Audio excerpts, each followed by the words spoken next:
আসসালামু আলাইকুম। আশা করি সবাই ভালো আছেন। আলহামদুলিল্লাহ। নতুন আরও একটা ভিডিওতে সবাইকে স্বাগতম।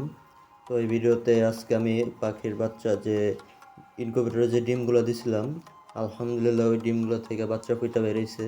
তো এগুলোকে আজকে আমি ব্রুডিংয়ে দেব। ভিডিওটা আপলোড করতে দেরি হইতেছে কারণ ভিডিওটা বাচ্চাগুলো ফোটার পর ব্রুডিং টুডিং করতে আমার অনেক দিন সময় লেগে গেছে, বাচ্চার কেয়ার করতে সময় লেগে গেছে, যার কারণে আমি ভয়েস দিতেও পারি নাই, ভিডিও এডিটও করতে পারি নাই, এই জন্য ছাড়তে পারি নাই। তো এখন অবশেষে ফ্রি হয়েছি, তার জন্য এখন ভিডিওটা দিতেছি। আগের ভিডিওতে দেখছেন হ্যাচিং করা, আর আজকের ভিডিওতে দেখবেন ব্রুডিং করা। যদিও ব্রুডিংটা আমি পুরোপুরি করতে পারি নাই, মানে ব্রুডিং সেট আপ দিতে আমার একটু লেট হয়ে গেছিলো, আর ঘরটা অন্ধকার, যার জন্য রেকর্ডও করতে পারি নাই, ভিডিও করতে পারি নাই। এই জন্য ব্রুডিংয়ের ফুল প্রসেস দিতে পারি নাই, মানে বড়টায় যেটা ব্রুডিং করছি ওটা দিতে পারি নাই। চলেন বেশি কথা না বললে ভিডিও শুরু করা যাক। ইনকিউবেটর থেকে বাচ্চাগুলো নিয়ে এখন ছোট একটা কি কয় ওটা ব্রুডিংয়ের জন্য বানাইছি, আপাতত ওইটাই রাখবো। তারপরে বড় ব্রুডিং সেট আপ দিয়ে তারপরে ওইটাই দিয়ে দিব। তো আপাতত এই যে ব্রুডিং সেট আপটা বানাইছি বাচ্চা রাখার জন্য, কিছুক্ষণ আপাতত এইখানে রাখবো। এইখানে রেখে বড় ব্রুডারটা রেডি করব। তো এই বড় ব্রুডারের ভিডিও হালকা ছোট একটা ক্লিপ ভিডিওর শেষে দিয়ে দেবো, দেখে নিয়েন। তো আলহামদুলিল্লাহ 100+ বাচ্চা ফুটছে, যদিও আমার প্রায় 200-র কাছাকাছি বাচ্চা ডিম নষ্ট হয়েছে, কারণ কারেন্টের জন্য ভালো মতন তাপ পায় নাই, যার জন্য ডিমগুলো নষ্ট হয়ে গেছে, বাচ্চাগুলো ফুটে নাই। ইনকিউবেটর থেকে বাচ্চাগুলো বাইর করে প্রথমে পানি দিতে হবে, যার জন্য পানিতে আমি গ্লুকোজ বা লাইসোবিট মিশিয়ে নিতেছি। যেহেতু গ্লুকোজ নাই তাই জন্য লাইসোবিট দিতেছি।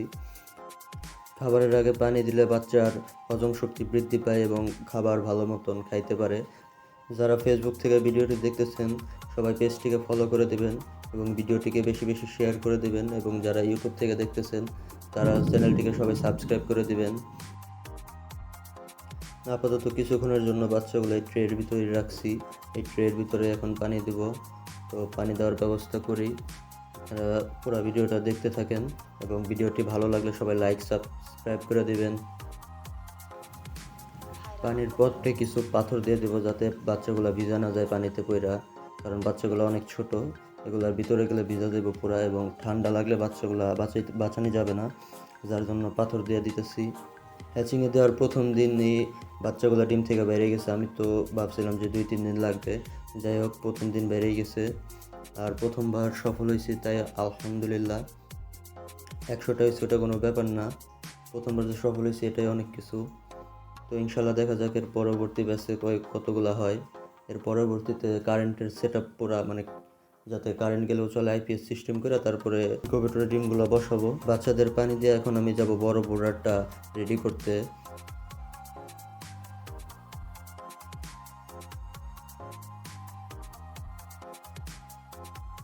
আলহামদুলিল্লাহ বোর্ডার তৈরি করা শেষ এবং বোর্ডারের বাচ্চাগুলা আয়না রাইখা দিছি।